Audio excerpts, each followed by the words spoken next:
തൃശൂർ ജില്ലയിലെ UP മലയാളം ഭാഷാധ്യാപക കൂട്ടായ്മയായ മാലയത്തിന്റെ ആഭിമുഖ്യത്തിൽ 35 വർഷത്തെ സർവീസിൽ നിന്ന് വിരമിക്കുന്ന MC സുനിൽകുമാർ മാസ്റ്റർക്ക് യാത്രയയപ്പ് നൽകി. ഡയറ്റ് പ്രിൻസിപ്പാൾ ശ്രീജ D ഉപഹാര സമർപ്പണം നടത്തി. അധ്യാപകരായ Bijin TK, Rupesh VR, Deepa PV, Radhakrishnan, Sreeba എന്നിവർ സംസാരിച്ചു.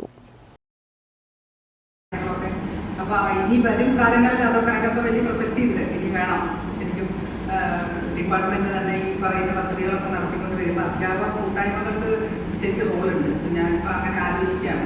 പല പല സബ്ജക്റ്റിന്റെ അധ്യാപക കൂട്ടായ്മകളെ നമുക്ക് ശരിക്കും പ്രയോജനപ്പെടുത്താം. അത് ഏറ്റവും നല്ല ആളുകളാണ് അതിനകത്തുള്ളത്. വേറെ നാരായണ മാഷ് നമ്മുടെ ടെക്സ്റ്റ് ബുക്കിലൊക്കെ കഴിഞ്ഞ മുൻപത്തെ മലർന്ന ടെക്സ്റ്റ് ബുക്ക് വരെയുള്ള ടെക്സ്റ്റ് ബുക്കിലൊക്കെ നാരായണ മാഷുണ്ട്. നാരായണ മാഷ് റിട്ടയർ ചെയ്തിട്ട് കഴിഞ്ഞ വർഷം അദ്ദേഹം മരിച്ചുപോയി. പക്ഷെ അദ്ദേഹത്തിന്റെ ടെക്സ്റ്റ് ബുക്ക് എല്ലാ ടെക്സ്റ്റ് ബുക്കിലും വ്യാകരണം എന്ന ഭാഗത്തിന് ഒരാളുണ്ടായിരുന്നെങ്കിൽ റിട്ടയർ ചെയ്തിട്ടും പാഠ്യപദ്ധതി പരിഷ്കരണ സമയത്ത് ഒരാൾ